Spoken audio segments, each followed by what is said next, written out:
नमस्कार दोस्तों, मेरी आवाज आ रही है अमित जी?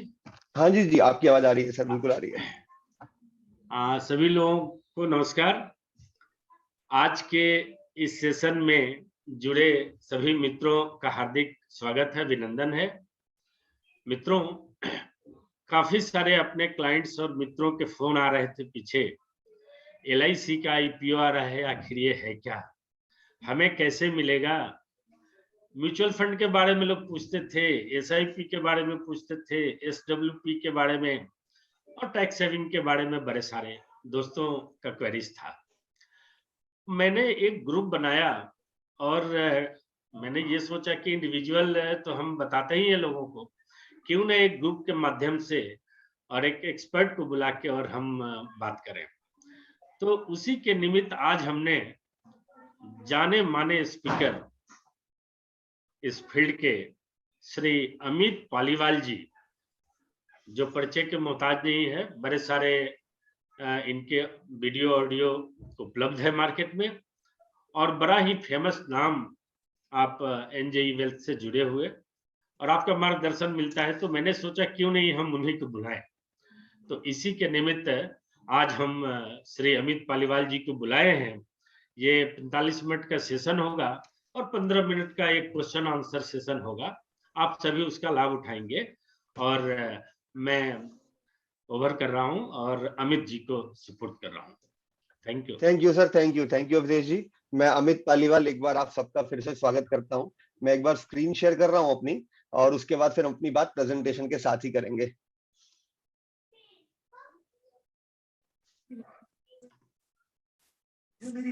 आनंद जी, स्क्रीन आ गई? यस सर, स्क्रीन शो कर रही है। ठीक।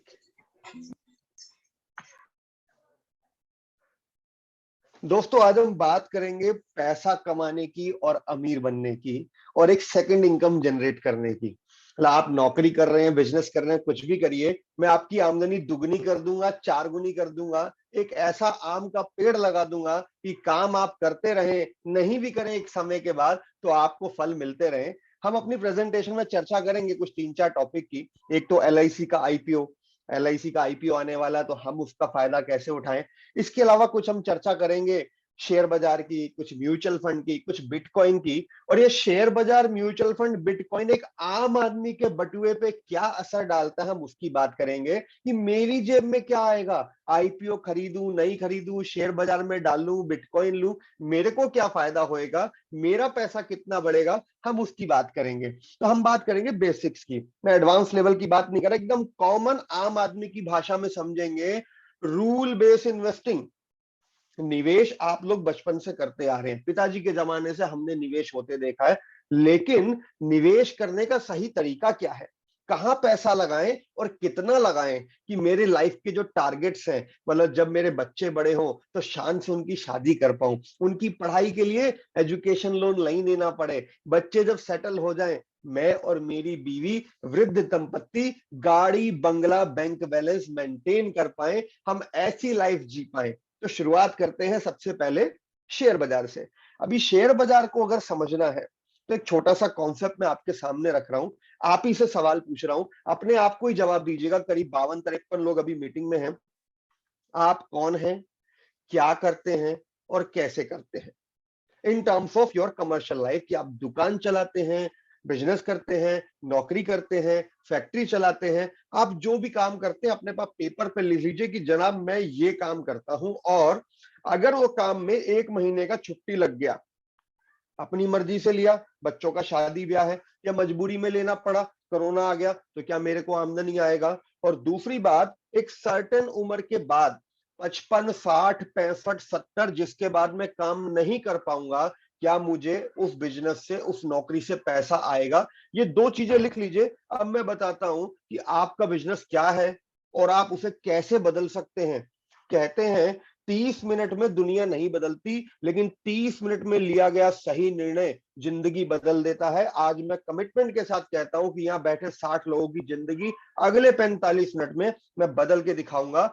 छोटा सा कॉन्सेप्ट है, उसको समझिए। इस दुनिया में केवल 4 ही तरह के बिजनेस या प्रोफेशन होते हैं, नौकरी, बिजनेस, प्रोफेशन। जो भी आप समझ लीजिए। पहले को बोलते हैं नौकरी यानी एम्प्लॉयमेंट। मैं नौकरी करता हूं, मुझे तनख्वाह मिलती है, मुझे मेरे काम करने के घंटे के हिसाब से पैसा मिलता है और टैलेंट के हिसाब से पैसा मिलता है। दूसरा होता है सेल्फ एम्प्लॉय। एम्प्लॉय किसी और के लिए काम करता है और तनख्वाह लेता है। सेल्फ एम्प्लॉय अपने खुद के लिए काम करता है और अपने ग्राहकों से फीस लेता है, चाहे वो चार्टेड अकाउंटेंट हो, लॉयर हो, डॉक्टर हो। एम्प्लॉय और सेल्फ एम्प्लॉय में ज्यादा डिफरेंस नहीं है। दोनों को उनके स्किल और टैलेंट और काम करने के घंटे के हिसाब से पैसा मिलता है। 16 घंटे काम करेंगे, ओवर टाइम लगाएंगे, ज्यादा पैसा मिलेगा। इन दोनों की इनकम की एक लिमिट होती है, क्योंकि कोई 10, 12, 14 घंटे से ज्यादा तो काम नहीं करेगा। और कितना टैलेंट बटोर लोगे आप अकेले अपने दिमाग में? एक लेवल होता है, एक लिमिट होता है। ये दो प्रोफेशन होते हैं, एम्प्लॉय और सेल्फ एम्प्लॉय। एम्प्लॉय जो दूसरों के लिए काम करता है, सेल्फ एम्प्लॉय जो खुद के लिए काम करता है। अभी तीसरी कैटेगरी होती है बिजनेसमैन। ये वो व्यक्ति है जो एम्प्लॉय नाम के व्यक्ति को हायर करता है, उसे सैलरी देता है। अब इसके काम करने के घंटे की लिमिट नहीं है, क्योंकि एक कर्मचारी रखा तो 8 घंटा खरीद लिया, 2 कर्मचारी रखा तो 16 घंटे खरीद लिए, 10 कर्मचारी रखे तो 80 घंटे खरीद लिए।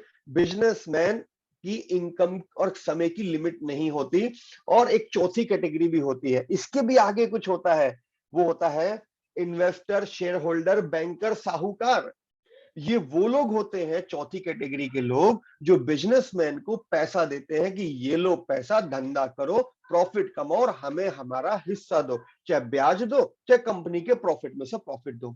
अब आप सरप्राइज होंगे बात सुन के कि पूरी दुनिया में, अभी आप सोचेंगे मैं तो शेयर बाजार की बात कर रहा था, यहां कहां से ले आया? भैया शेयर बाजार को समझना है तो इस बात को समझना पड़ेगा, क्योंकि जिस कंपनी में आप नौकरी करते हैं, आप उसी कंपनी के मालिक बन सकते हैं अगले 30 मिनट में, यदि ये कॉन्सेप्ट समझ लिया। मैं फिर बोल रहा हूं, जिस कंपनी में आप नौकरी करते हैं, मैं उसी कंपनी का मालिक आपको बना के दिखाऊंगा। 80% लोग इस दुनिया में या तो एम्प्लॉय हैं या सेल्फ एम्प्लॉय हैं, और उनके पास पूरी दुनिया की केवल 20% दौलत है। और इस पूरी दुनिया में केवल 20% लोग हैं जो बिजनेसमैन हैं, शेयर होल्डर हैं, इन्वेस्टर हैं, और पूरी दुनिया का 80% वेल्थ उनके पास है। अभी अपने को नक्की ये करने का है कि मेरे को 80% लोगों में रहना है कि 20% लोगों में जाना है। आप नौकरी करो, बिजनेस करो, दुकान चलाओ, फैक्ट्री चलाओ, जो करते हो करते रहो। अगले 30 मिनट में जो मैं बताऊंगा, नौकरी करते करते, बिजनेस करते करते, बस एक छोटा सा काम यदि आपने कर लिया तो आप बिजनेसमैन, आप इन्वेस्टर बन जाओगे। कैसे? आपके सामने है। अभी आप बात समझिए कि मान लीजिए आपको लग रहा है कि यार मेरे को बिजनेस करना है, जिस कंपनी में मैं नौकरी करता हूं मेरे को तो बहुत कम तनख्वाह देते हैं और मुझसे बहुत ज्यादा कमाते हैं। तो आप ऐसा कौन सा बिजनेस खुद करना चाहोगे यदि आपको पैसा मिल जाए?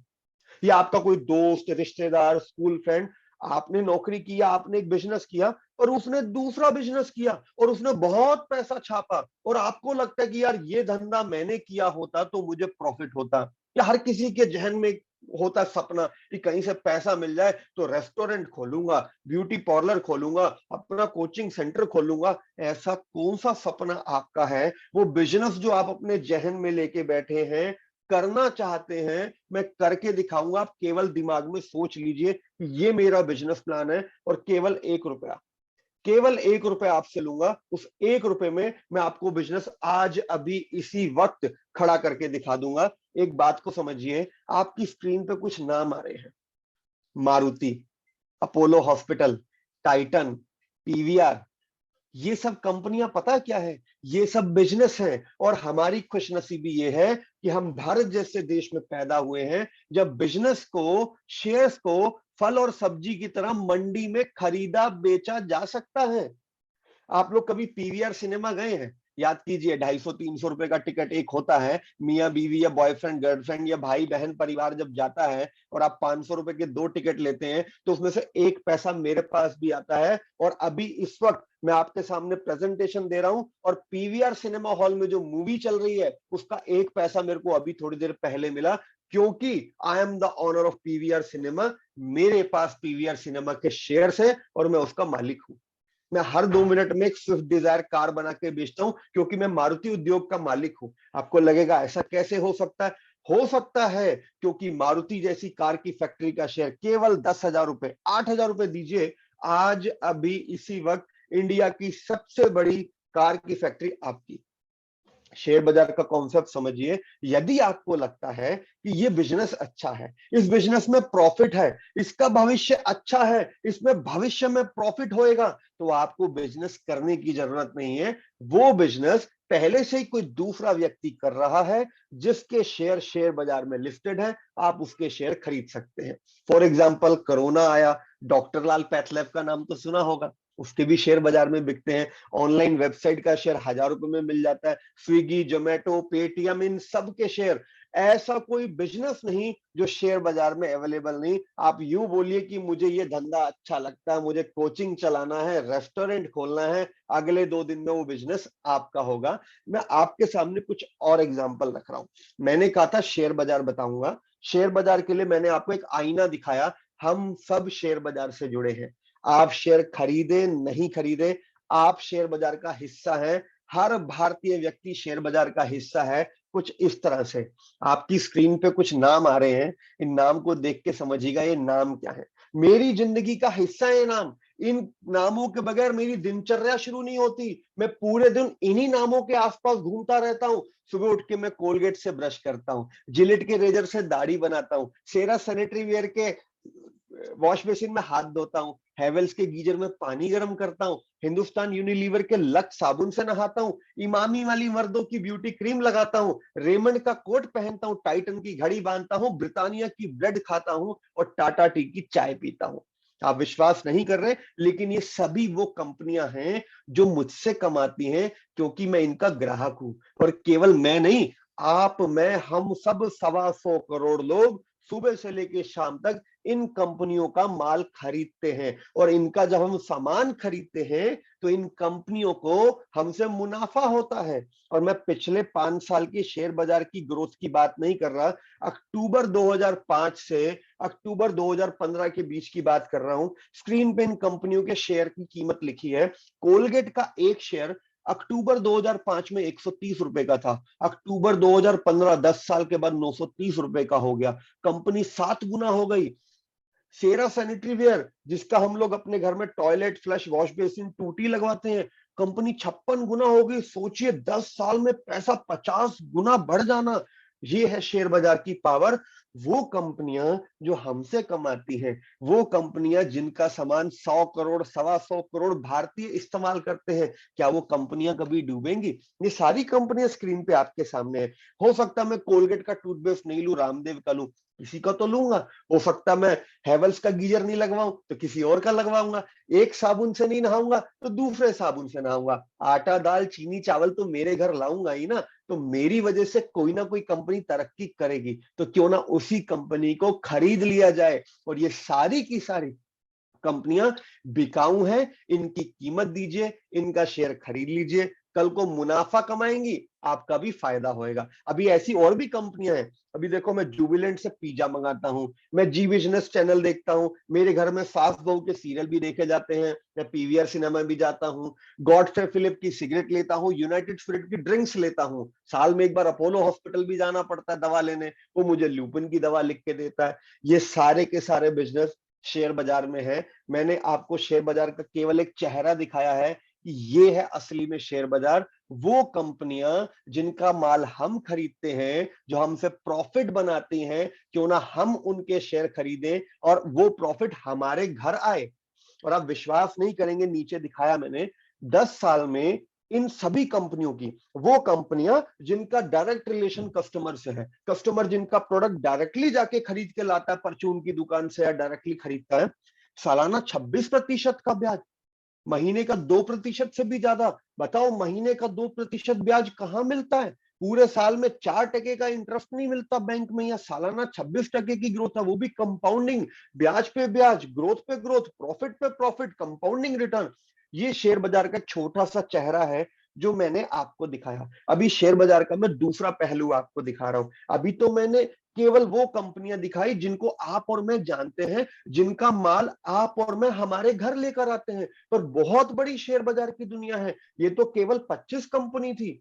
शेयर बाजार में 8000 कंपनियां हैं। और सेंसेक्स, अगर आपने नाम सुना हो, सेंसेक्स या निफ्टी, जो सेंसेक्स अभी करीब करीब 60,000 है और निफ्टी करीब करीब 18,000 है। ये सेंसेक्स 1979 में ये इंडिया की टॉप 30 कंपनी को जोड़ के बना। सेंसेक्स को देख के हमें पता चलता है शेयर बाजार चढ़ रहा है कि गिर रहा है, ऊपर जा रहा है कि नीचे आ रहा है। सेंसेक्स की शुरुआत 1979 में 100 रुपए से हुई थी। सन 2000 आते आते उसकी कीमत 5000 हो गई। आज 2021 में उसकी कीमत 60,000 है।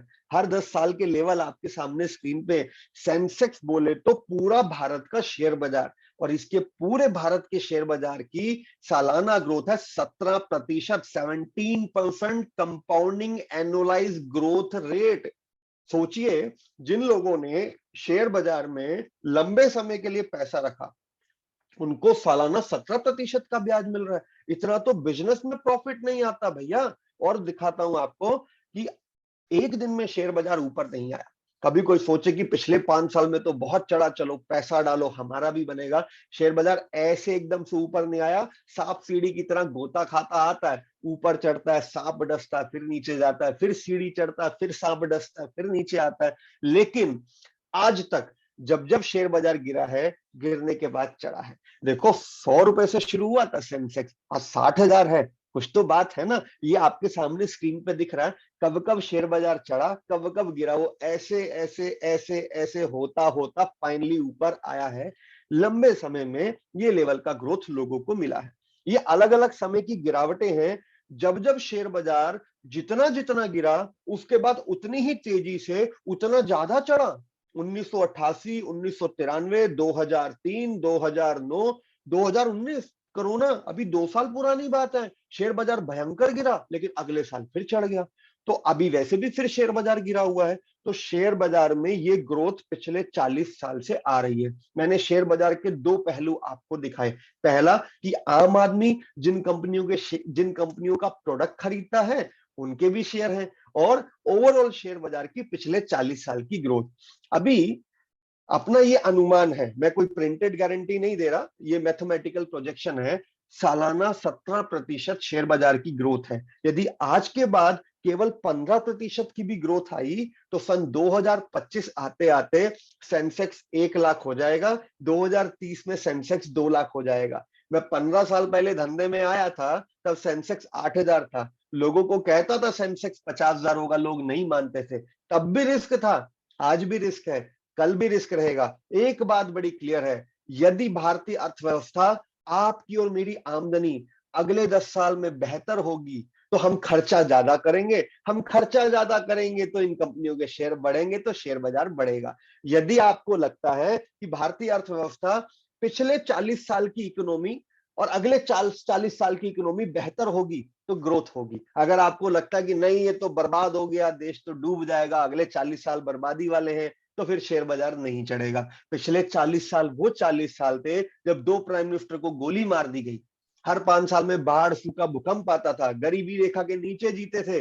विदेशी लोग हमारी मदद नहीं करते थे। अभी तो हम सुपर पावर इकोनॉमी है। सोचिए किस लेवल की ग्रोथ आएगी। और यदि आप पार्टिसिपेट करेंगे तो ग्रोथ का फायदा आपको भी मिलेगा। अभी जिनको लगता है कि नहीं यार शेयर बाजार में रिस्क का पैसा डूब जाएगा, हमने जिससे सुना सबने यही बोला कि जो शेयर खरीदो डूब जाता है। तो भैया कहां पैसा लगाएं। अभी LIC का IPO आ रहा है। अभी आपको लगेगा नहीं यार शेयर बाजार में तो रिस्क है, तो क्या लगता है LIC डूब जाएगा, स्टेट बैंक ऑफ इंडिया डूब जाएगा, भारत की सबसे बड़ी कंपनी डूब जाएगी? ऐसा नहीं होता दोस्त। शेयर बाजार के कॉन्सेप्ट को समझ करके जो लोग निवेश करते हैं उनका नुकसान नहीं होता। मैंने थोड़ी देर पहले एक बात बोली थी, ये न्यूबॉर्न बेबी, जो बच्चा अभी पैदा हुआ है ना, वो बच्चा भी कम से कम 25 कंपनी के प्रोडक्ट को कंज्यूम किया। उसका डायपर आया होगा, उसका तौलिया आया होगा, उसका जॉनसन्स बेबी सोप आया होगा, और उसकी माता जी ने पिछले 8 महीने में दवाइयां खाई होंगी। ये बच्चा भी शेयर बाजार का हिस्सा है। कई कंपनियों को पैदा होने से पहले इसने कमा के दिया। ये जो बुजुर्ग अंकल हैं, वृद्धावस्था है, 70 की उम्र है, गांव में रहते हैं, ये भी शेयर बाजार को कुछ ना कुछ देते हैं। 10 कंपनी का माल तो खरीदते होंगे, कपड़ा तो पहनते होंगे, आटा तो लाते होंगे। हर व्यक्ति शेयर बाजार से जुड़ा है, चाहे वो अमीर हो चाहे गरीब हो। हर व्यक्ति, आप शेयर बाजार में अंदर घुसेंगे तो आप भी मुनाफा कमाएंगे। अभी आप लोग स्टेडियम के बाहर बैठे हैं, अंदर शेयर बाजार में निवेश करने वाले लोग क्रिकेट खेल रहे हैं, आप ताली बजा रहे हैं। अगर मुनाफा कमाना है तो ग्राउंड में उतरिए, खिलाड़ी बनिए, निवेश कीजिए, क्योंकि प्रॉफिट केवल खेल खेलने वाला बनाता है, बाकी लोग केवल ताली बजा के मजा लेके चले जाते हैं। तो शेयर बाजार में हम कैसे निवेश और कौन से शेयर में करें, क्योंकि शेयर बाजार का कॉन्सेप्ट इतनी आसानी से समझ में नहीं आता। कुछ कंपनियां तो भी ऐसी हैं, आप विश्वास नहीं करेंगे, जिनका शेयर पहले ही दिन दुगना हो गया। आईपीओ आता है, इसे कहते हैं इनिशियल पब्लिक ऑफर। जब पहली बार कोई कंपनी अपना शेयर निकालती है तो उसे कहते हैं आईपीओ। जैसे अभी एलआईसी का आईपीओ आ रहा, ये कुछ कंपनियां आपके सामने स्क्रीन पे हैं। इन कंपनियों के शेयर पिछले 1 साल में 4 गुना 5 गुना हो गए। यूनिक बिजनेस मॉडल है, फ्यूचर की अपॉर्चुनिटी है। उस फ्यूचर की अपॉर्चुनिटी को समझना मुश्किल होता है। जो मैंने दिखाया वो पोस्टमार्टम रिपोर्ट थी, वो इतिहास था। जरूरी नहीं कि वही कंपनियां ग्रो करें। आज से 15 साल पहले फेसबुक, गूगल, फ्लिपकार्ट, अमेजोन, ये नाम हमने नहीं सुने थे, आज ये मार्केट लीडर है। टेस्ला मार्केट लीडर है। ये जो स्क्रीन पे कुछ कंपनियों के नाम लिखे हैं, सोलर एनर्जी के शेयर, इलेक्ट्रिक व्हीकल के share, online portal, youth demand, online gaming, ये सब फ्यूचर है। ऐसे शेयर भविष्य में हिस्ट्री बनाएंगे। ऐसा रिसर्च करना पड़ता है शेयर बाजार में, भविष्य को समझना पड़ता है कि कौन सा शेयर खरीदूं जो मुझे ग्रोथ दे। अब देखो, क्योंकि मैंने शेयर बाजार की बात की है तो मैं डिस्क्लेमर दे दूं, I am not an SEBI registered investment advisor. ये प्रेजेंटेशन सिर्फ अवेयरनेस के लिए अरेंज की गई है। मैं किसी भी कंपनी के प्रोडक्ट का, शेयर का, इंश्योरेंस या म्यूचुअल फंड का एंडोर्समेंट नहीं कर रहा। Mutual fund investment are subject to market risk and insurance is subject matter of solicitation. ये प्रेजेंटेशन अवधेश जी के द्वारा अरेंज की गई है, जो इंश्योरेंस एंड इन्वेस्टमेंट के फील्ड में एक लंबे समय से हैं। उनके क्लाइंट्स के लिए मैंने सोचा कि कुछ अवेयरनेस की जाए। आप अपने फाइनेंशियल एडवाइजर से पूछ के ही कोई निवेश का डिसीजन लीजिएगा। जो लोग लेट ज्वाइन हुए, मैं उनको बता दूं, करीब 50 लोग हैं। आज की प्रेजेंटेशन का टॉपिक है पैसा कमाना, अमीर बनना और एक सेकंड इनकम जनरेट करना, जिसमें हम 4 टॉपिक कवर कर रहे हैं: शेयर बाजार, एलआईसी का आईपीओ, बिटकॉइन और रूल बेस्ड इन्वेस्टिंग। तो आधा सेशन हो चुका, आधा बाकी है, तो बाकी का कंटेंट हम लेते हैं। और अगर किसी व्यक्ति का ये सेशन लेट ज्वाइन हुआ तो ये वीडियो YouTube पे अपलोड हो जाएगा 2 दिन के बाद, अब बाकी का कंटेंट देख सकते हैं। तो आगे बढ़ते हैं कि पैसा मेरी जेब में कैसे आए। अल्टीमेटली मैंने आपको दिखाया कि पैसा बन रहा है, पर पैसा मेरी जेब में कैसे आए, आम आदमी के बटुए में कैसे आए, अब हम उसकी बात करते हैं। मैंने बात की शेयर बाजार की। जैसे कार चलाने के लिए आप ड्राइवर रखते हैं, कपड़ा प्रेस कराने के लिए आप धोबी को देते हैं, होता है ना, अपने बच्चों को पढ़ने के लिए मास्टर जी के पास भेजते हैं। ऐसे ही शेयर बाजार में प्रोफेशनल टीम या रिसर्च टीम होती है, जो आपके पैसे को शेयर बाजार में आपके बिहाफ पे निवेश करती है, उसके बदले कुछ कीमत लेती है। इसे कहते हैं म्यूचुअल फंड्स।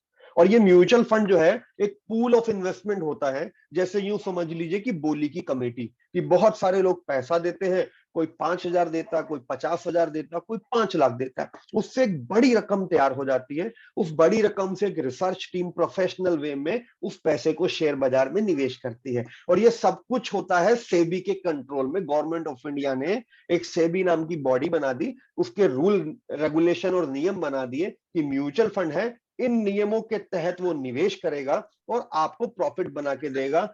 मिनिमम 100 रुपए से म्यूचुअल फंड में शुरुआत की जा सकती है। सरकार ने ऐसा पॉलिसी बनाया कि आम आदमी भी निवेश कर सके। तो मैं म्यूचुअल फंड आपके सामने रख रहा हूं कि आम आदमी को शेयर बाजार में यदि कमाना हो तो उसके लिए म्यूचुअल फंड करके एक विकल्प है।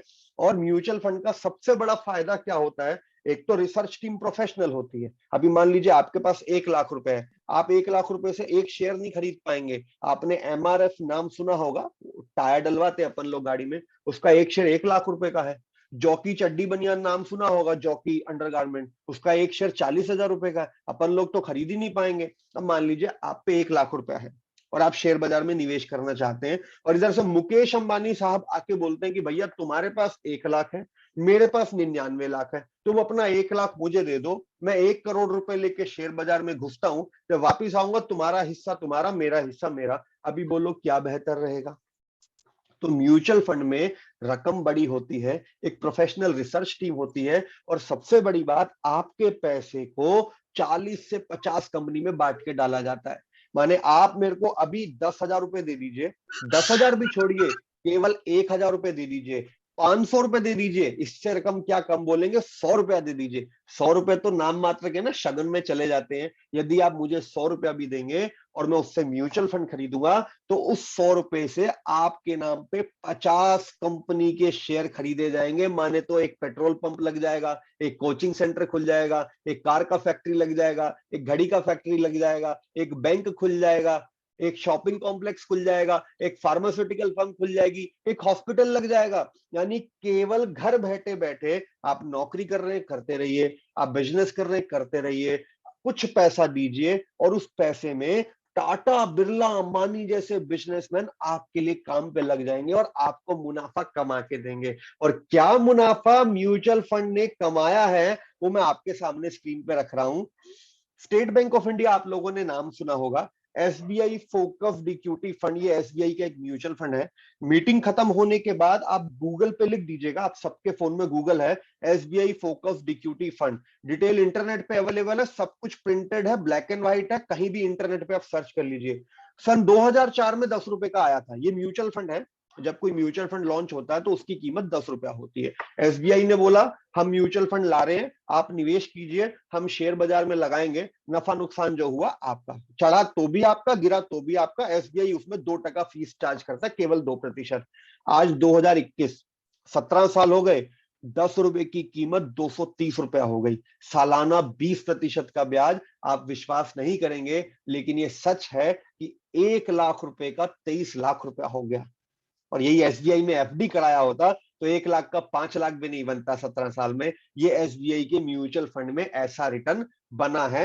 SBI focused equity fund, internet पे देख लीजिए, 10 रुपए का आया था, आज 230 रुपए का। सीधा सीधा प्रूफ आपके सामने है। एक दूसरा म्यूचुअल फंड आपको बताता हूं, Reliance Nippon India growth fund. Late mister Dhirubhai Ambani के जमाने की बात है, 1995 में रिलायंस इंडस्ट्रीज करके उनका एक म्यूचुअल फंड होता था। 1995 में 10 रुपए का आया, आज 2021 कीमत है 2000 रुपया। 21% एनुअलाइज ग्रोथ रेट। 2021 समझो, 2022 समझो, कुछ ज्यादा फर्क नहीं है, एक ही महीना हुआ है 2022 में। 1 लाख रुपए का 2 करोड़ रुपया। आप जिस घर में रहते हैं अपने पिताजी माताजी से पूछिएगा, या आपने खुद भी प्रॉपर्टी यदि ली है, दिल्ली बॉम्बे जैसे शहर में प्रॉपर्टी की कीमत भी इतनी नहीं बढ़ी। आप खुद सोचिए, 1 लाख रुपए का 2 करोड़ रुपया, ये पैसा म्यूचुअल फंड में ये लेवल के रिटर्न्स बनते हैं, लोगों के बने हैं। आप निवेश करेंगे आपका भी बनेगा। भारतीय शेयर बाजार की 17% सालाना ग्रोथ है और वो वही कंपनियां हैं जिनका प्रोडक्ट आप और मैं कंज्यूम करते हैं। अभी शेयर बाजार का कॉन्सेप्ट समझिए, केवल एसबीआई और रिलायंस ही नहीं, इंडिया में जितने भी म्यूचुअल फंड है, इक्विटी डाइवर्सिफाइड म्यूचुअल फंड, जो 15 साल से ज्यादा पुराने, मैं 5 साल 7 साल की बात ही नहीं कर रहा, 15 साल से पुराने सभी म्यूचुअल फंड का रिटर्न 15% सालाना एवरेज है। सोचिए, सालाना 15% का ब्याज, बैंक का 4% नहीं दे रहा। और जिन लोगों ने केवल 15,000 रुपए महीना डाला, पिछले 15 साल में दिया, 15% की ग्रोथ से आज 1 करोड़ रुपए हाथ में आ रहा है। मान लीजिए आप नौकरी करते हैं, 5,000 7,000 रुपए का पीएफ आप पिछले 20 साल से कटा रहे हैं, अगले 20 साल तक कटाते रहेंगे, वो 5,000 रुपए यहाँ पे भी डाल के देखिए। मान लीजिए आप बिजनेसमैन है, अभी अपने को मालूम है कि अपने धंधे में अपने बच्चे नहीं आने वाले, वो विदेश जाके पढ़ाई करेंगे, उनकी लाइफ अलग है। 55 60 65 के बाद कहाँ मैं गल्ले पे बैठ पाऊंगा। होता है ना, बिजनेसमैन की एक स्टेज आती है जहां पर साइलेंट रिटायर हो जाता है, उसका बिजनेस टेक ओवर हो जाता है, बच्चे सुनते नहीं है या अपनी चलाते हैं। यदि आप अपने बिजनेस में से जो भी आपका सालाना नेट प्रॉफिट है आपकी बैलेंस शीट का, 10% पैसा निकालिए और यहां डाल दीजिए, म्यूचुअल फंड लेते रहिए। यदि मान लीजिए 15,000 रुपए महीना भी आपने प्लान किया, अगले 15 साल में 1 करोड़ की बिल्डिंग खड़ी हो जाएगी। ऐसी 1 करोड़ की बिल्डिंग जहां आपको कुछ नहीं करना, आपको आराम से घर बैठना है, टाटा बिरला अंबानी काम कर रहे हैं, आपका पैसा आपके घर अपने आप आता रहेगा, आता रहेगा, आता रहेगा। मान लीजिए आपकी उम्र अभी कम है, आप 30 35 40 की उम्र में और आपके 2 बच्चे हैं। अब अपने बच्चों पे अमूमन हम 5 से 10 हजार रुपए महीना खर्च कर देते हैं। 5-7 हजार रुपए स्कूल का खर्चा, 5-7 हजार रुपए दूसरा खर्चा। मान लीजिए आप अपने दोनों बच्चों पे मिला के 15,000 खर्च करते हैं। मैं बोलता हूं इसका 30% मुझे दे दीजिए, एक तीसरा बच्चा गोद ले लीजिए।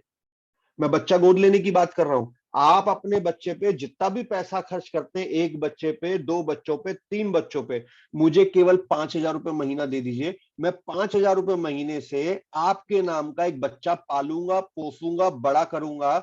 आपके बच्चे पूछे नहीं पूछे, ये बच्चा बड़ा होके आपको 2 करोड़ रुपए दे देगा। ये बच्चे का नाम है म्यूचुअल फंड, SIP इसे कहते हैं, सिस्टमेटिक इन्वेस्टमेंट प्लान। यानी जो म्यूचुअल फंड है, जरूरी नहीं कि आप इकट्ठा पैसा डालें, लोग 1,000 रुपए महीना, 500 रुपए महीना किस्तों में भी देते हैं। और ये लेवल की ग्रोथ आपके सामने स्क्रीन पे, 15,000 रुपए महीने से पिछले 15 साल में 1 करोड़ जुड़ा। आगे भी ऐसे ही ग्रोथ आने की संभावना है। अभी LIC IPO इसके बाद शुरू करते हैं। म्यूचुअल फंड का आखिरी कंटेंट मैं ले लेता हूं। जरूरी नहीं कि म्यूचुअल फंड मतलब शेयर बाजार हो। म्यूचुअल फंड कई तरह के होते हैं। पहले तो शेयर बाजार वाले, जिनके बारे में मैंने आपको बताया, जिनका काम होता है शेयर बाजार में निवेश करना। इसके अलावा एक डेट फंड भी होते हैं जो आपके पैसे को बॉन्ड्स में डालते हैं। इनका शेयर बाजार से कोई लेना देना नहीं है। मान लीजिए 6-8 महीना, 12 महीना का आपका कोई निवेश है तो आप डेट फंड में डाल सकते हैं। इसके अलावा गोल्ड फंड होते हैं, बैलेंस फंड होते हैं, तो अलग अलग तरह के फंड होते हैं। अब मैं बॉन्ड फंड की बात कर रहा हूं। मान लीजिए 3-1 साल के बाद आपके बच्चे का स्कूल एडमिशन होना है या कॉलेज एडमिशन होना है। अब 3 साल के बाद बड़ी रकम चाहिए, उस पैसे को इंश्योरेंस पॉलिसी में तो डाल नहीं सकते क्योंकि लॉक इन है। और म्यूचुअल फंड में शॉर्ट टर्म में रिस्क होता है, पता नहीं शेयर बाजार 2-3 साल के बाद कहाँ हो, तो आप बॉन्ड में पैसा डाल सकते हैं। इन प्रोडक्ट्स में कोई लॉक इन नहीं होता। आप 6 महीना रखें, 6 दिन रखें, 6 साल रखें, जितने दिन रखेंगे उतने दिन का प्रॉफिट आएगा। मंथली किस्तों में ले सकते हैं। मान लीजिए आपके घर में शादी होनी है। अब होता है ना कि भतीजी बड़ी हो गई या भांजी बड़ी हो गई या साली साहब की शादी, उम्मीद है कि 2-3 साल में रिश्ता तय हो जाएगा। अभी सोने का भाव है 48,000 रुपए तोला, बहुत होगा तो 50,000 रुपए तोला, 24 कैरेट की बात कर रहा हूं। हो सकता है तब सोने का भाव 1 लाख रुपए तोला हो। तो अभी से आप चाहें तो किस्तों में SBI gold, digital gold, gold ETF खरीद सकते हैं। ये डिजिटल गोल्ड है इसमें कोई लॉक इन नहीं होता।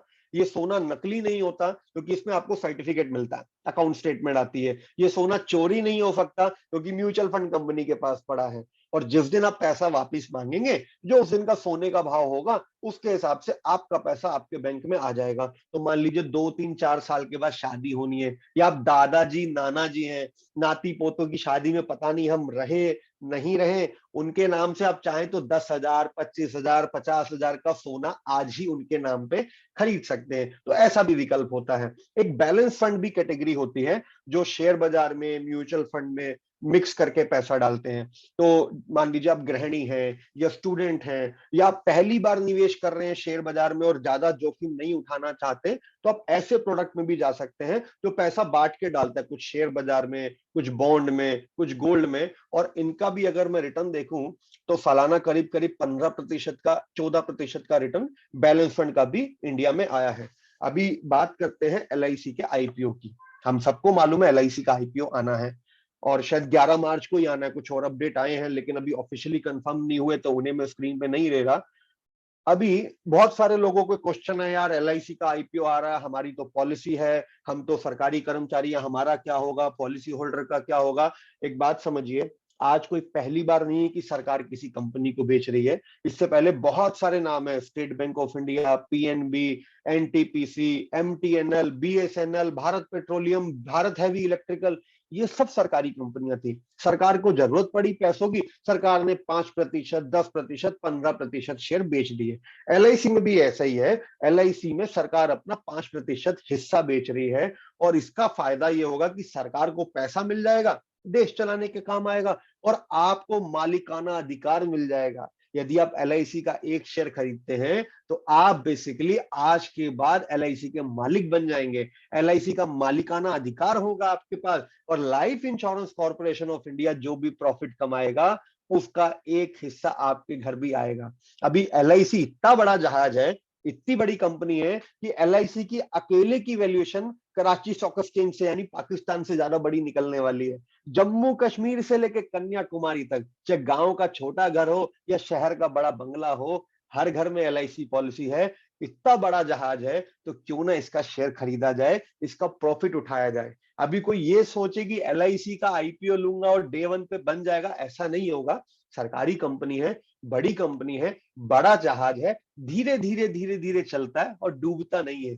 लेकिन 15% सालाना ग्रोथ यदि मैं मान लूं LIC की, अगेन मैं केवल मैथमेटिक प्रोजेक्शन दे रहा हूं, मैं प्रिंटेड कमिटमेंट नहीं दे सकता रिटर्न्स के, तो 15% सालाना में अगले 5 साल में पैसा दुगना, 10 साल में 4 गुना, 15 साल में 8 गुना, 20 साल में 16 गुना। यानी 1 लाख रुपए यदि आज आप डालते हैं, चाहे वो LIC के IPO में डालें या किसी म्यूचुअल फंड में डालें, तो अगले 20 साल में 15, 16, 18, 20 गुना के लगभग की ग्रोथ होने की संभावनाएं हैं। पिछले 20 साल में और 30 साल में ऐसा हुआ है। आर्यन जी, आप स्क्रीन शेयर कर सकते हैं अपनी? वो SBI का भी एक प्रोडक्ट आया ना, जरा उस दिखा दीजिए स्क्रीन पे। आर्यन जी सुन पा रहे हैं? यस सर, मैं अभी शेयर कर रहा हूँ। अभी एक चांस की बात है कि जैसे LIC का IPO आया है, LIC का IPO एक शेयर है, ऐसे SBI ने भी एक नया प्रोडक्ट लॉन्च किया है, वो म्यूचुअल फंड है। शेयर खरीदते हैं तो एक ही कंपनी के शेयर में पैसा लगता है, और म्यूचुअल फंड लेंगे तो आपका पैसा 40-50 कंपनी में बांट के लगेगा। तो जब LIC मतलब इससे पहले जो SBI या रिलायंस ने म्यूचुअल फंड लॉन्च किए थे, उनकी ग्रोथ आज आपके सामने है। और अभी SBI ने अपना एक फंड लॉन्च किया है, SBI flexi cap fund. Aryan ji, आप स्क्रीन पे दिखा पाएंगे? जी सर, मैं दिखा रहा हूँ। ये सर जैसे आपने अभी बात करी थी SBI फोकस सिक्योरिटी फंड ने, जो मतलब 23 साल 18 साल में लोगों का पैसा 23 गुना कर दिया। इसी तरीके से SBI मल्टी कैप एक फंड आया, SBI ने लॉन्च किया है 10 रुपए में। तो बाकी जो ये फंड दिख रहे हैं कि मतलब किसी ने 16 साल में 19 गुना कर दिया, 13 साल में 10 गुना कर दिया, तो ये फंड भी उसी तरीके की ग्रोथ देगा क्लाइंटों को। तो अगर इसमें हम पार्टिसिपेट करते हैं तो इस लेवल की ग्रोथ हम ले सकते हैं। इसी तरीके से अभी अगर मैं यहाँ पे दिखाऊं तो SBI का एक फंड है मल्टी कैप, इसमें हम लोगों की इन्वेस्टमेंट करा सकते हैं। मिस्टर अवधेश जी हैं, मिस्टर अवधेश सर, इनके साथ में मिलकर हम इस बेनिफिट का फायदा उठा सकते हैं सर, इस अपॉर्चुनिटी का फायदा उठा सकते हैं। ये अवधेश जी का नंबर है ना स्क्रीन पे, 9811 Yes, 668482। ये 10 रुपए का नया प्रोडक्ट लॉन्च हुआ है। तो अभी 2 नए प्रोडक्ट आपके सामने, एक LIC का IPO और एक SBI का NFO यानी नया म्यूचुअल फंड। LIC का IPO की कीमत शायद 1400 रुपए के लगभग हमने सुनी है कि होगी, फाइनल कंफर्मेशन मंडे तक आएगा। और SBI का ये प्रोडक्ट 10 रुपए का है, जैसे म्यूचुअल फंड पहले 10 रुपए के लॉन्च हुए। तो आप चाहें तो इसमें निवेश कर सकते हैं। तो मैं प्रेजेंटेशन को आगे बढ़ाता हूं। आर्यन जी, आप अपनी स्क्रीन ऑफ कीजिए। मेरी स्क्रीन आ गई आर्यन? हाँ सर, आ गई आपकी स्क्रीन।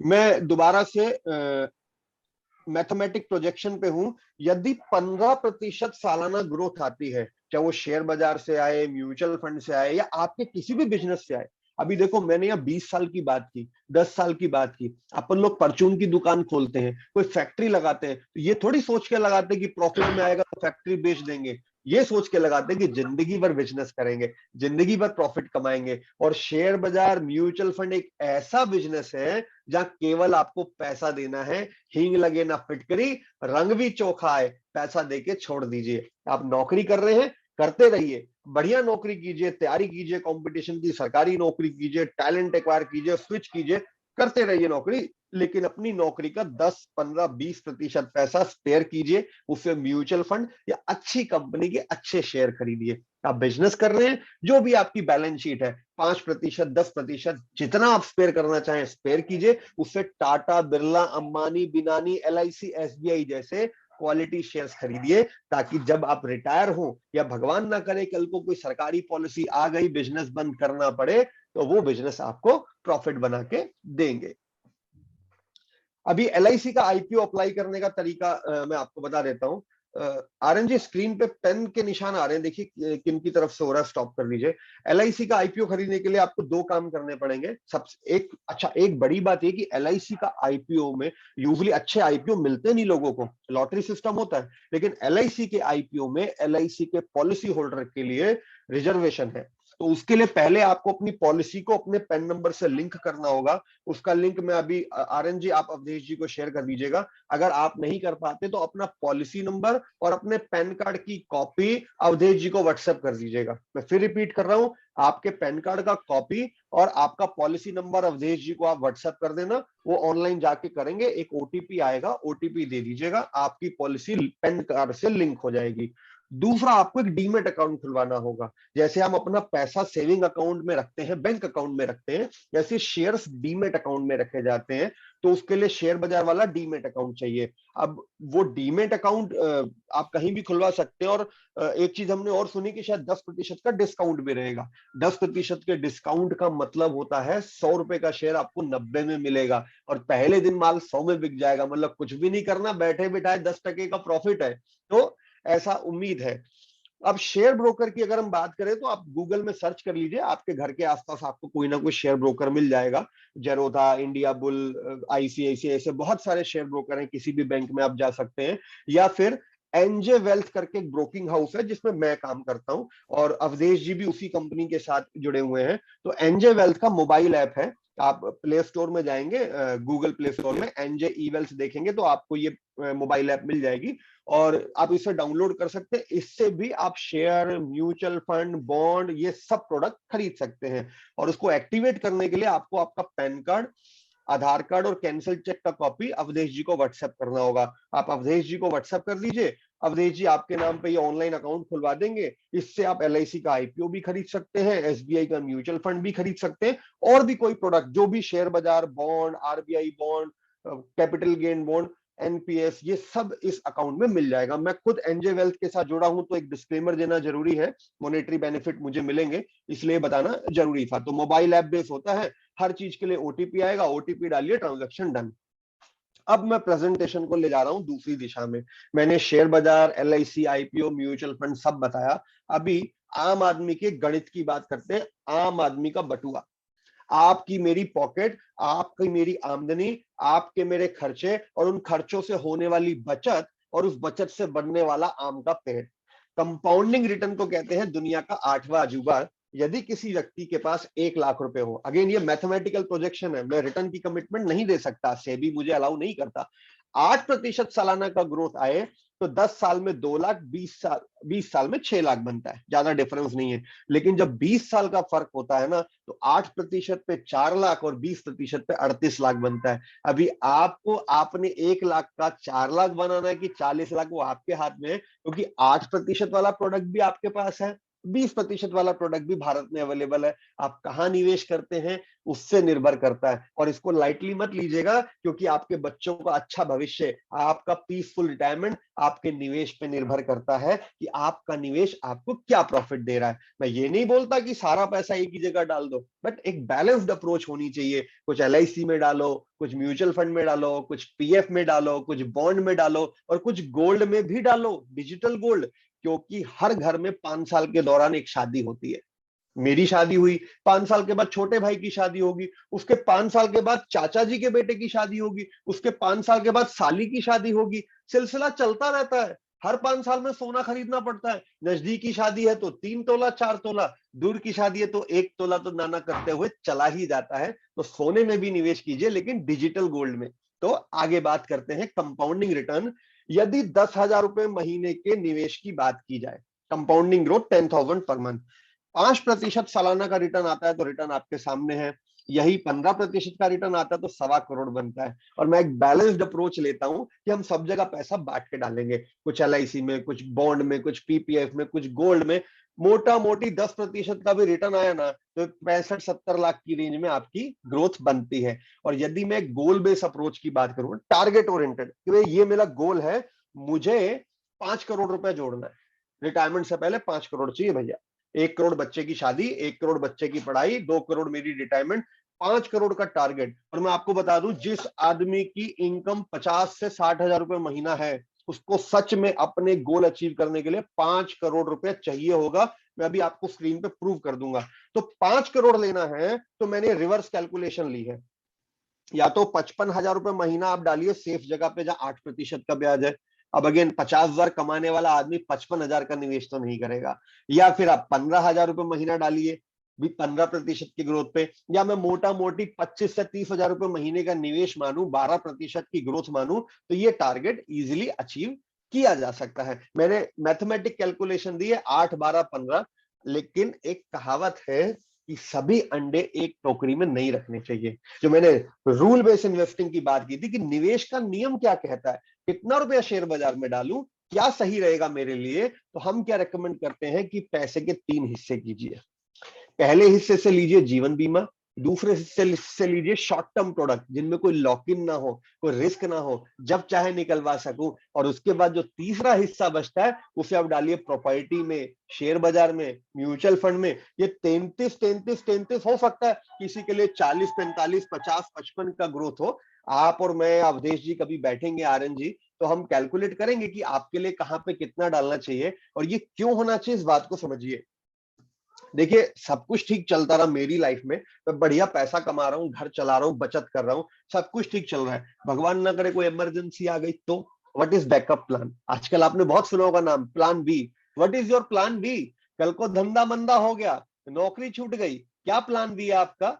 अभी देखा ना कोरोना के टाइम पे कैसे कैसे दिन देखने को पड़े। अब मान लीजिए मेरा रोड एक्सीडेंट हो गया, मेडिक्लेम का पैसा कंपनी ने दे दिया, 6 महीने बेड रेस्ट है, कहां से तनख्वाह आएगी? नौकरी चला गया कोरोना के टाइम पे, अब क्या करेंगे? तो यदि आप अपनी मंथली इनकम का 6 गुना के लगभग सेविंग्स रखते हैं, मंथली इनकम यानी अगर आपकी आमदनी ₹1,00,000 महीना है, तो करीब करीब 5-6 लाख रुपए का आप बॉन्ड, डेट, गोल्ड, एफडी के लगभग का पैसा अपने पास बैकअप में रखते हैं, या आप ऐसा कुछ सेविंग करते हैं जिसमें कोई लॉक इन ना हो, जब मर्जी निकाल सके, तो आप ऐसी परिस्थितियों से इजीली निपट सकते हैं। अभी मान लीजिए मैं पैसा कमा के ला रहा हूं मेरे घर में, मैं ₹1,00,000 कमा के लाता हूं, 80,000 से मेरा घर चलता है, ₹20,000 महीना में निवेश करता हूं। कल को मैं नहीं रहा तो बताओ मेरे घर में कितना रुपया चाहिए? मेरे पर्सनल खर्चे छोड़ दो ₹5,000 के लगभग, बाकी तो घर में चाहिए ना, निवेश भी करना पड़ेगा क्योंकि बच्चों का भविष्य उसी निवेश पे निर्भर करता है। तो यदि आप अपनी सालाना आमदनी का 16 गुना, इसे कहते हैं ह्यूमन लाइफ वैल्यू। मेरी ह्यूमन लाइफ वैल्यू में आपको बताता हूं, मेरी इनकम है ₹1,00,000, सालाना इनकम बनी ₹12,00,000, 12 लाख का यदि 16 गुना करता हूं तो निकलता है 2 करोड़। अगर मैं 2 करोड़ का जीवन बीमा करा के रखता हूं, भगवान ना करे मुझे कुछ हुआ, अगले कोरोना में मैं नहीं रहा, बहुत नजदीकी हमारे इस कोरोना में चले गए, कोई रोड एक्सीडेंट हो गया, कभी भी कुछ भी किसी के भी साथ हो सकता है, तो 2 करोड़ का जीवन बीमा यदि मेरा है, जिसकी आमदनी 1,00,000 है ह्यूमन लाइफ वैल्यू के हिसाब से, मेरी बीवी को 2 करोड़ मिलेगा। अब वो ना तो जेठ जी पे भरोसा करती है, ना देवर जी पे भरोसा करती है, ना दामाद जी पे करती, तो सिंपल जाके 2 करोड़ को पोस्ट ऑफिस या बैंक में जमा करा देगी और उसका ₹1,00,000 महीना ब्याज मेरे घर आता रहेगा। बच्चे जिस स्कूल में जाते हैं, जैसी गाड़ी हमारे पास है, जिस घर में हम रहते हैं, वो मेंटेन रहेगा और बचत भी चलती रहेगी। तो मैंने आपको जो निवेश के 3 नियम बताए कि आप अपनी सालाना आमदनी का 16 गुना के लगभग का जीवन बीमा जरूर लीजिए, ताकि भगवान ना करे हमें कल कुछ हुआ तो परिवार शान से सर उठा के जी सके। अपनी मंथली आमदनी के 6 गुने के बराबर का डिपॉजिट या बॉन्ड या गोल्ड या डेट फंड रखिए, ताकि इमरजेंसी आने पे लाइफ चला सके, और rest all the money to be invested in share market, mutual fund, property, मतलब हर वो जगह जहां पे ज्यादा ग्रोथ मिलती हो। एलोकेशन कम ज्यादा परसेंटेज हो सकता है, किसी का जीवन बीमा में ज्यादा होगा, किसी का म्यूचुअल फंड में ज्यादा होगा।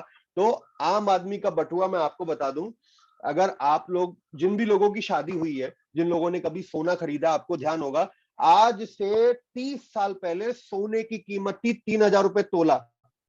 ध्यान दीजिएगा जनाब, सोने की कीमत थी 3,000 तोला, और 30 साल पहले आम आदमी का घर भी चलता था ₹3,000 में। आज 2021 में सोने की कीमत है 50,000 तोला, और आम आदमी के घर का खर्च भी है 50,000 रुपया, और आज से 20 साल के बाद सोने की कीमत होगी ₹4,00,000 तोला, और आपको घर चलाने के लिए भी चाहिए होगा ₹4,00,000। और ये पैसा आपको ₹4,00,000 महीना लेने के लिए कितना बड़ा डिपॉजिट चाहिए, वो तभी पॉसिबल है जब आपको इन्फ्लेशन एडजस्टेड रिटर्न मिले।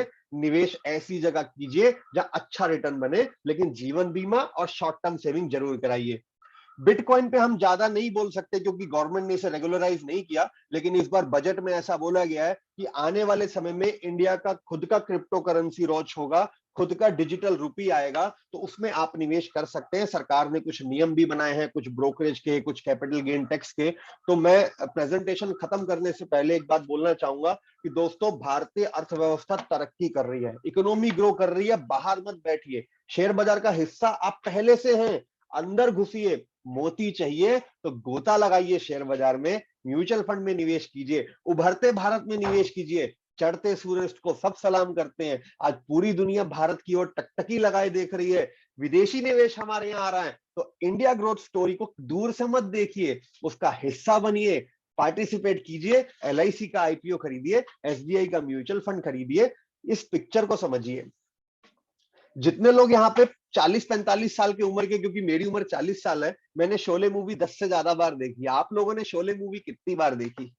देखो, एक्शन, थ्रिल, ड्रामा, रोमांस, भूत बंगला, कोई भी मूवी उठा लो, हमें कुछ ना कुछ शिक्षा देके जाती है। इस मूवी में देखिए, ठाकुर साहब के बस की नहीं थी गब्बर को मारना, आपके बस की भी नहीं है शेयर बाजार में खेलना। तो ठाकुर साहब ने जय और वीरू को हायर किया था। आप भी जय और वीरू को हायर कर सकते हैं। LIC को खरीदिए, SBI को खरीदिए। ये SBI का म्यूचुअल फंड और LIC का शेयर आपके लिए जय और वीरू बन के काम करेगा, आपको पैसा बना के देगा। आप टाटा बिरला अंबानी की तरह बिजनेसमैन और इन्वेस्टर होंगे। वेल्थ आपके घर खुद चल के आएगी। आपको केवल निवेश करना है, पैसा नहीं देना है। तो आपकी आर्थिक कुंडली एक बार देखिए। यदि आपका जीवन बीमा 16 गुना नहीं है तो करिए। यदि आपके पास 6 गुना के बराबर मंथली इनकम का डिपॉजिट्स नहीं है तो कीजिए। डेट फंड, गोल्ड फंड खरीदिए। कुछ पैसा शेयर बाजार, म्यूचुअल फंड, IPO में लगाइए। अवधेश जी को, मुझे या RN जी को मौका दीजिए, आपके साथ मिलेंगे, बैठेंगे। दिल्ली में है तो पर्सनली भी मिल सकते हैं, और आपका निवेश का पैटर्न कुछ ऐसा करेंगे कि आप भी अमीर बने, पैसा कमाएं। जिस कंपनी में नौकरी करते हैं उसी के शेयर खरीद लीजिए, प्रॉफिट बनाइए। तो ये प्रेजेंटेशन सिर्फ ट्रेनिंग और अवेयरनेस के लिए अरेंज की गई थी। थैंक यू वेरी मच, आप लोगों ने टाइम दिया। मैं स्क्रीन को ऑफ कर रहा हूं और अवधेश जी और RN जी को बोलूंगा आप कमान संभालिए। थैंक यू वेरी मच, आप लोगों ने संडे के दिन मुझे टाइम दिया, समय निकाल के हमें सुना। और presentation is over, now we can take question answer. Thank you Amit ji, बहुत जानकारी मिली हमें और हमारे मित्रों को, और बड़े सारे लोग अभी जुड़े हुए हैं। मैं आग्रह करूंगा कि किन्हीं मित्र को अगर कोई जानकारी लेनी है, कोई क्वेरी करनी है, तो वो सीधे कनेक्ट हो सकते हैं अमित जी से, आप पूछ सकते हैं। धन्यवाद।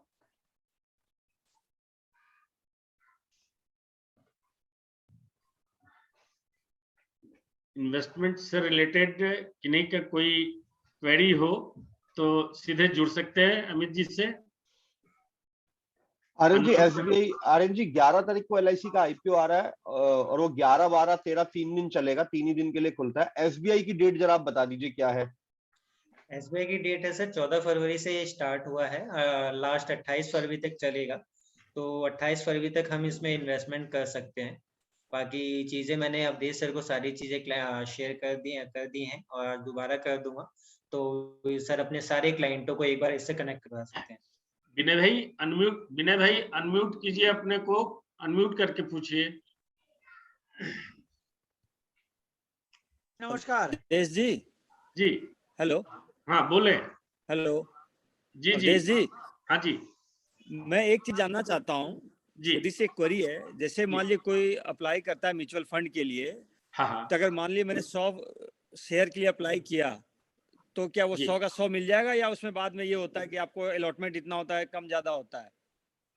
अमित जी, अगर आप IPO के लिए अप्लाई करते हैं तो IPO में नंबर ऑफ शेयर की लिमिट होती है, तो जरूरी नहीं कि आपको मिले। पहली बात तो लॉटरी डलेगी, लॉटरी डलने के बाद भी नंबर ऑफ एप्लीकेंट ज्यादा होते तो ऐसा होता आपने 100 रुपए का माल मांगा, आपको केवल 25 रुपए का माल मिले, बाकी वापिस आ जाए, क्योंकि शेयर की संख्या लिमिटेड होती है। जब म्यूचुअल फंड होता है उसमें संख्या लिमिटेड नहीं होती, अनलिमिटेड इन्वेंट्री होती है। वहां पे आप 100 रुपए का माल मांगेंगे तो पूरे 100 रुपए का माल आपको मिल जाएगा। उसमें SBI वाले में कोई लिमिट नहीं, आप जैसे अभी जितने आप का SBI मांगेंगे की उतना बात मिल कर जाएगा। रहे हैं, हाँ। 10 रुपए के NAV पे है। नहीं, जी जैसे SBI का उसमें जितने का मांगेंगे उतने का मिल जाएगा। हाँ जी, SBI में आप जितना हेलो। मांगेंगे उतना मिल जाएगा। SBI में कोई लिमिट नहीं, जितना मांगेंगे उतना मिल जाएगा। एक तनिष्का जी का सवाल है। और LIC का हाँ जी, हाँ जी, पहले आप पूछिए सर। जी विनय जी पूछिए।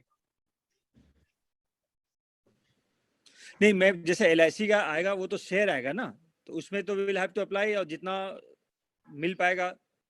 देखिए LIC और SBI अप्लाई दोनों में आपको करना होगा। LIC का शेयर है, वहां पे अगर निवेशक मतलब आवेदनकर्ताओं की संख्या यदि ज्यादा हो गई तो लकी ड्रॉ होगा और उसमें भी प्रोपोर्शनेट अलॉटमेंट होगा। तो LIC में ड्रॉ डलेगा, जरूरी नहीं कि आपको पूरा माल मिले, पार्शल भी मिल सकता और नहीं भी मिल सकता। लेकिन SBI म्यूचुअल फंड है, वहां पे कोई लिमिट नहीं होती, आप जितना मांगेंगे उतना आपको मिल जाएगा। Deepak Chikara ji. Okay, thank you. एक दीपक तनिष्का एंड शिवा जी भाई साहब, एक जय श्री राम। पूछें, कुछ पूछना है? नहीं, मेरी अभी कोई फिलहाल क्वेरी नहीं है। ओके, एक ये क्वेश्चन पोस्ट हुआ है कि Nifty ETF buy SIP as good as investing in SBI NFO। जी हाँ, निफ्टी ETF लें या SBI NFO लें, दोनों बराबर है, पर दोनों में एक डिफरेंस है। निफ्टी ETF केवल निफ्टी की कंपनियों में डालेगा, केवल लार्ज कैप कंपनियों में डालेगा, लाइक टाटा बिरला अंबानी, जिनकी ग्रोथ लिमिटेड होती है और स्टेबल होती है। लेकिन SBI फ्लेक्सी कैप 3 जगह डालेगा, लार्ज कैप, मिड कैप और स्मॉल कैप, और एक्चुअल में जो रिटर्न्स बनते हैं वो स्मॉल कैप से बनते हैं। तो निफ्टी में आप सालाना रिटर्न यदि 12% आता है, तो फ्लेक्सी कैप यानी जिसमें large cap, mid cap, small cap तीनों आए तो रिटर्न 15-16% की रेंज में चला जाता है। दोनों शेयर बाजार में निवेश करेंगे, दोनों इक्विटी ओरिएंटेड है, बट दोनों का एसेट एलोकेशन अलग है। निफ्टी ETF केवल बड़ी कंपनियां निफ्टी के हिस्से में डालेगा, लेकिन SBI flexi cap large cap, mid cap, small cap सब जगह बांट के डालेगा। वैसे दोनों सेम है, कोई डिफरेंस नहीं है, दोनों में रिटर्न्स में डिफरेंस आ सकता है। जी, और कोई सवाल? अनिल जी अनम्यूट हाँ करें। सर, मेरा एक सवाल है। हेलो हेलो, हाँ मेरा सवाल अमित जी से है। जी बोले। मेरा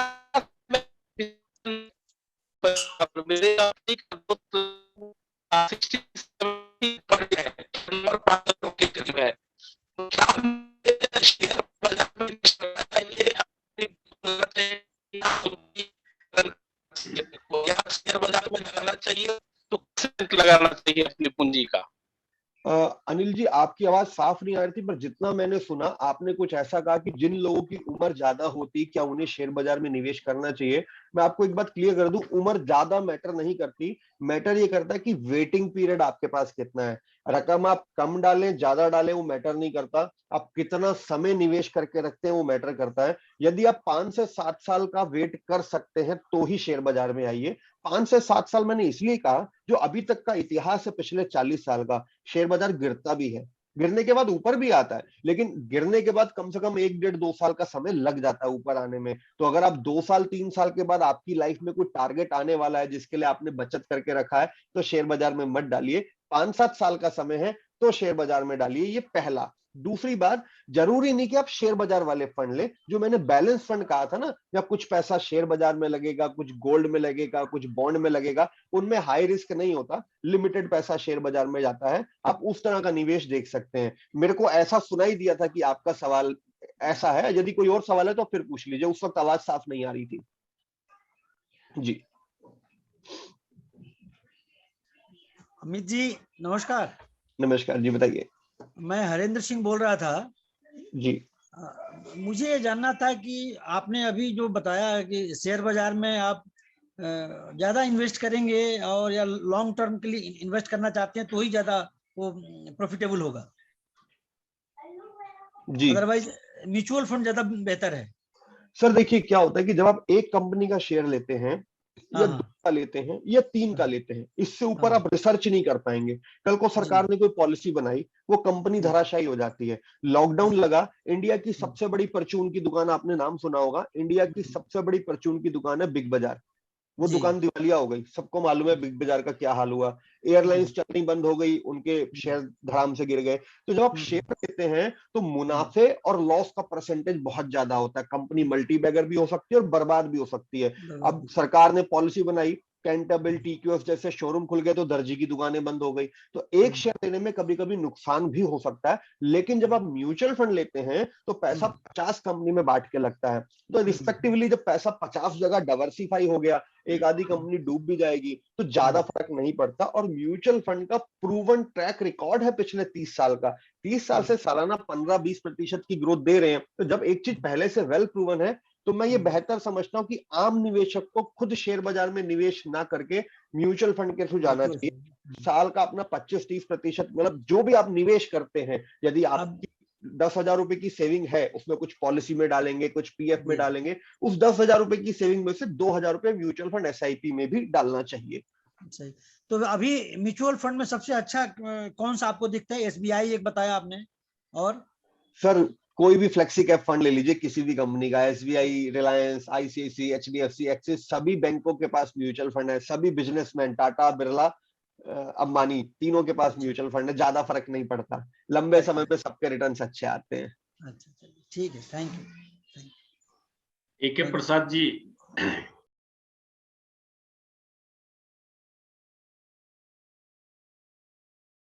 qualify as policy holder for IPO. Sir LIC की सभी पॉलिसी के लोग उसके लिए एलिजिबल है। मेरा एक सवाल है जी सर, राघवेंद्र आचार्य बोल रहा हूँ। हाँ राघवेंद्र जी, नमस्कार। नमस्कार जी नमस्कार। नमस्कार, पूछें। मेरा जो सवाल है सर, वो बेसिकली मतलब 2-3 सवाल है।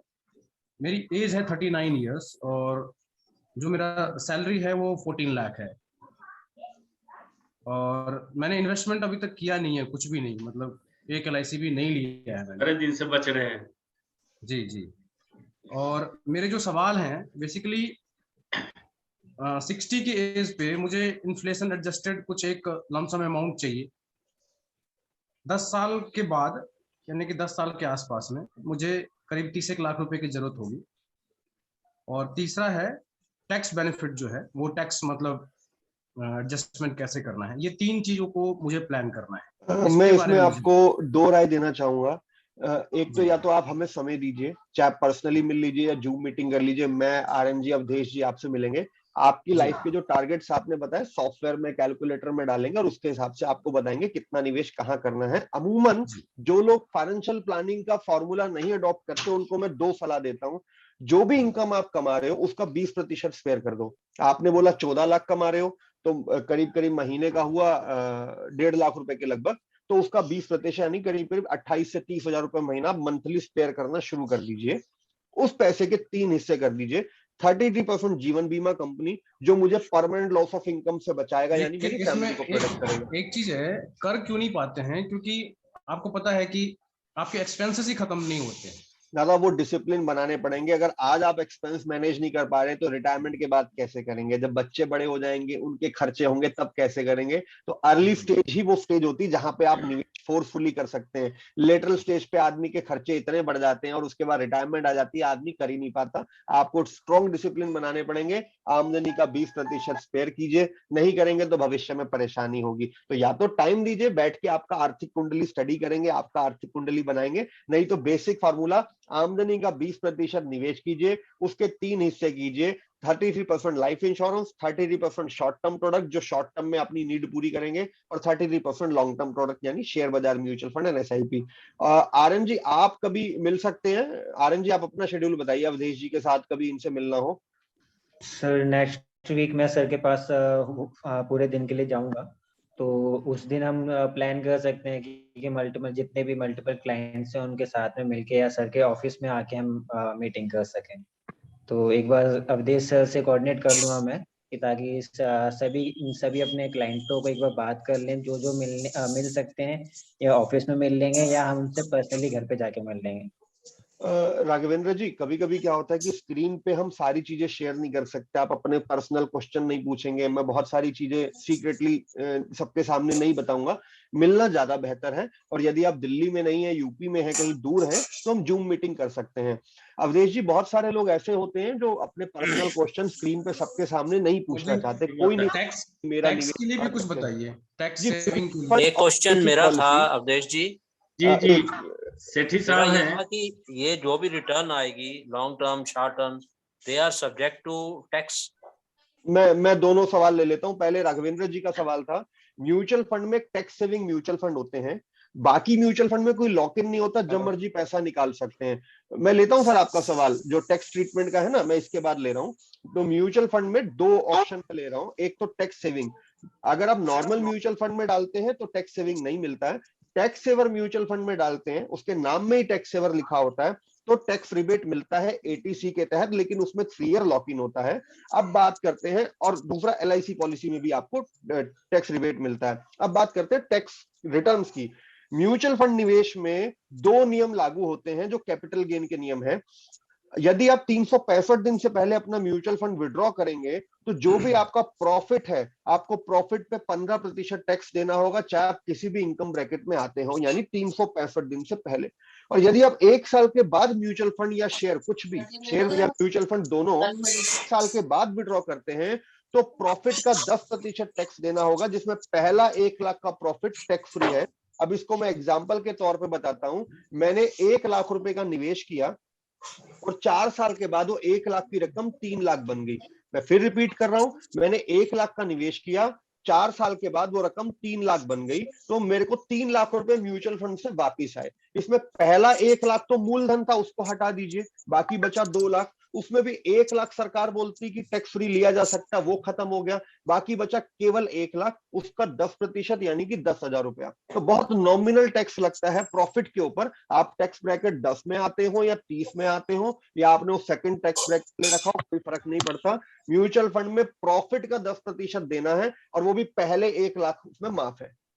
I hope further there is a query to this. Supposing जो हमारा इंटरेस्ट आएगा आफ्टर से 3 साल या 4 साल के बाद आप बता रहे हैं, उसको हम दोबारा से री इन्वेस्ट कर देते हैं, तब क्या सिचुएशन, तब भी टैक्स देना पड़ेगा? सर पहली बात तो जब आपको री इन्वेस्ट करना तो विड्रॉ ही मत कीजिए, क्योंकि म्यूचुअल फंड इंडस्ट्री में कंपाउंडिंग फार्मूला लगता है कि आपने 100 रुपए दिए, वो बढ़ के 200 हो गए, तो अगली बार 200 पे प्रॉफिट लग रहा है, 200 के 400 होंगे, 400 पे प्रॉफिट लग रहा है। लेकिन जो आपका सवाल है कि मैं निकलवा करके वापिस निवेश करता हूं, उसमें आपको कोई टैक्स एग्जेम्पशन नहीं मिलेगा। एज पर नियम आपने पैसा विड्रॉ कर लिया, उस पर आप टैक्स दीजिए। दोबारा आप निवेश करना चाहते हैं, नहीं करना चाहते, वो आपका डिस्क्रिप्शन है। क्योंकि जहां तक मेरी नॉलेज है, प्रॉपर्टी के संबंध में, अगर हम प्रॉपर्टी सेल परचेज करते हैं, उनका एक अकाउंट बना होता है, अगर हम उस अकाउंट में डाल देंगे सर तो फिर प्रॉपर्टी का कैपिटल जो गेन नहीं है। मैं बताता हूँ, प्रॉपर्टी का जो कैपिटल गेन का नियम है उसमें 3 क्लॉज है, जो केवल आप अपनी 2 प्रॉपर्टी के ऊपर ही क्लेम कर सकते हैं, तीसरी प्रॉपर्टी लेंगे तो क्लेम नहीं कर सकते।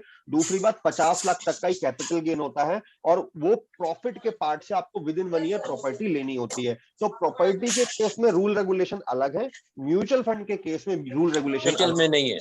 हाँ जी, यहाँ नहीं है जी, यहाँ आपको 1 लाख रुपए हर साल माफ है, उसके ऊपर प्रॉफिट का 10% दीजिए, आपका पैसा वाइट है। ठीक है, थैंक यू जी। सेठी साहब हाई कोर्ट के एडवोकेट हैं, हमारे बड़े पुराने है ना लोग हैं, और सेठी साहब से कभी मुलाकात कराइए, उनका निवेश कराते हैं। इन्होंने बुलाया है, मैं मुलाकात करूंगा जी। और आप दोनों का स्वागत है, आप आए, we will discuss further. Thank you Sethi साहब, थैंक यू सेठी साहब, थैंक यू। इनके बच्चे भी एडवोकेट हैं हाई कोर्ट में। बहुत बढ़िया जी। और किन्हीं मित्र को अगर कुछ पूछना है, कृष्ण सिंह जी।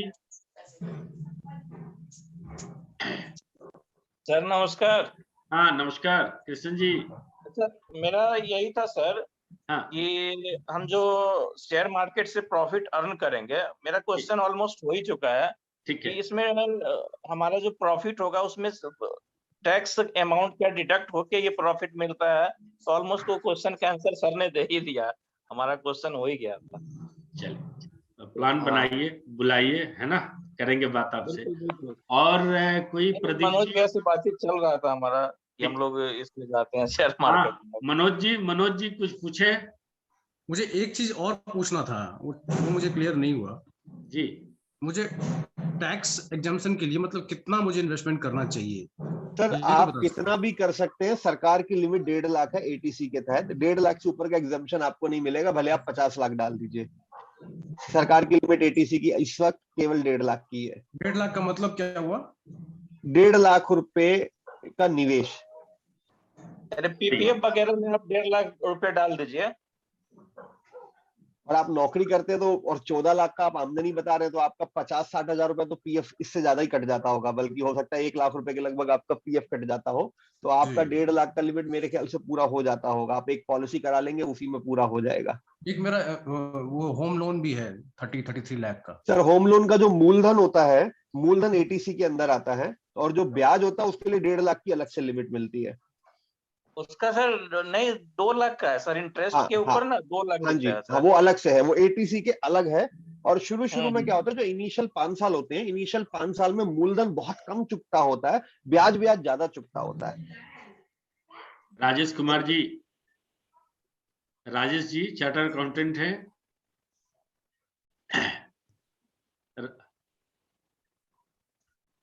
राजेश जी, आज झा जी पूछेंगे कुछ?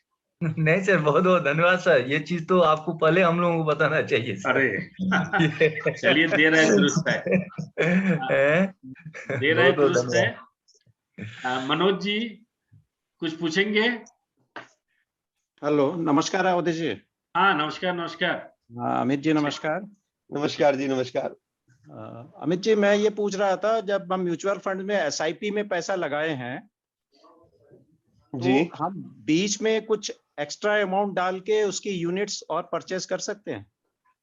सर म्यूचुअल फंड ना बैंक अकाउंट की तरह फ्लेक्सिबल होता है, जब मर्जी डालिए, जब मर्जी निकालिए। बाजार गिर गया या आपको कहीं से कुछ गिफ्ट आ गया, बच्चे के नाम पे निवेश करना, आप कभी भी टॉप अप कर सकते हैं। कभी कुछ छोटी रकम की जरूरत है, पार्शियल विड्रॉवल भी कर सकते हैं। तो it just like a banking deposit, जब मर्जी डालो, जितना मर्जी डालो। मंथली दे रहे हो, उसमें कुछ एक्स्ट्रा डालना चाहो, एक्स्ट्रा निकालना चाहो, मंथली इन्वेस्टमेंट को 3, 4, 6 महीना के लिए बंद करना चाहो, ये सभी विकल्प है, just like a banking deposit. तो एसआईपी को हमें किस स्टेज पे स्टॉप करना चाहिए? लाइक हमने 3 साल के लिए, 4 साल के लिए एसआईपी ले लिया, 5 साल के लिए, उसमें यूनिट के, जैसे एसबीआई का मैंने इक्विटी हाइब्रिड ग्रोथ फंड लिया है, वो स्टार्ट हुआ 134 में, अभी वो 200, 199, 200 चल रहा है। तो मेरे को एसआईपी को कहाँ पर रोकना चाहिए? सर पहली बात, जैसा मैंने थोड़ी देर पहले कहा कि हम बिजनेस ये सोच के खड़ा नहीं करते कि बिजनेस चल निकलेगा तो बेच देंगे। जब तक आपके घर में पैसे की रिक्वायरमेंट नहीं है, कोई टारगेट आ गया कि भाई बच्चे की शादी के लिए मैं एसआईपी चला रहा था, बच्चे की शादी करनी, तो निकलवाइए। अदरवाइज टाटा बिरला अंबानी है, आपका म्यूचुअल फंड आपका प्रॉफिट मेकिंग दुकान है, चलने दीजिए ना, क्यों बंद करना उसको। आप 3 साल 4 साल मत सोचिए, 15 साल 20 साल सोचिए कि आपका एक वो बिजनेस है, फैक्ट्री है, चल रही है, प्रॉफिट बना के दे रही है। जब तक पैसे की जरूरत नहीं है, म्यूचुअल फंड का पैसा लेना नहीं, और केवल उतना ही रुपया आपको म्यूचुअल फंड में डालना है जिसको डाल के आप भूल सके, ये सोच सके कि मैंने दान दे दिया, मेरा मोबाइल गिर गया, तो वेल्थ बनता है। 3-4 साल के लिए मैं रेकमेंड ही नहीं करता सर। आप कम से कम 15 साल 20 साल सोचिए, अगर सच में इससे अमीर बनना है। शेयर बाजार में जो लोग सोचते हैं कि शेयर खरीदा चढ़ गया, म्यूचुअल फंड खरीदा चढ़ गया और बेच दिया, वो वेल्थ नहीं बनाते। वेल्थ वो बनाते हैं जो ये सोचते हैं कि मारुति का शेयर ले लिया तो मैंने कार का फैक्ट्री लगा लिया। तो अगर आपने एसबीआई हाइब्रिड म्यूचुअल फंड लिया या एसबीआई का जो नया फंड आया है ये लिया, तो इट मींस आपने 50 अलग अलग बिजनेस एस्टेब्लिश कर दिए। चलने दीजिए बिजनेस को, लंबे समय में प्रॉफिट बना के देंगे। हाँ, नीड आ गई लाइफ में तो आप विड्रॉ कर लीजिए और डालिए उतना ही जितने को निकलवाने की जरूरत नहीं पड़े। हो गया, जाओ उधर। रामाशीष गांगुली जी, आप बेंगलोर से हैं, रिटायर्ड? जी हाँ जी। अमित सर, अगले 10 मिनट में दूसरी मीटिंग स्टार्ट होने वाली है। अच्छा ठीक है, कोई बात नहीं, आप चल जो एक मेरा और छोटा सा प्रश्न है। हाँ जी, हाँ जी अवधेश जी, एक छोटा सा प्रश्न और मेरा है। जी। क्या हमारा जो भी इन्वेस्टमेंट है एसआईपी में या उधर, can we get a loan against this investment? Yes sir, mutual fund को प्लेज किया जा सकता है, security against loan against security उसे कहते हैं। That's good. Ganguly ji, thank you. Rajesh ji, और किसी मित्र को कोई पूछना, कोई जानकारी लेनी हो? चलिए ठीक है अवधेश जी। हाँ, आप दीजिए। बहुत बहुत धन्यवाद अमित जी, आप आए और इतनी सारी जानकारी दिए और अपना बहुमूल्य समय निकाल के हमारे करीब 50 से ऊपर पार्टिसिपेंट जुड़े। आपका बहुत बहुत धन्यवाद। और इसके अलावा भी जो क्वेरीज हो आप पूछ सकते हैं, अमित जी को फिर बुलाएंगे और जानकारी ले सकते हैं। और डीमेट के लिए जैसा अमित जी ने बताया, हम लोग जुड़े हुए हैं एनजे वेल्थ से, आप हमसे लाभ ले सकते हैं डीमेट खुलवाने के लिए। और किसी चीज की अगर क्वेरीज हो तो आप पूछ सकते हैं। इन्हीं शब्दों के साथ बहुत बहुत धन्यवाद अमित जी, आज आपने बहुत अच्छा हम लोग को मोटिवेट किया। Thank you, thank you, thank you, thank you, thank you, thank you भाई साहब।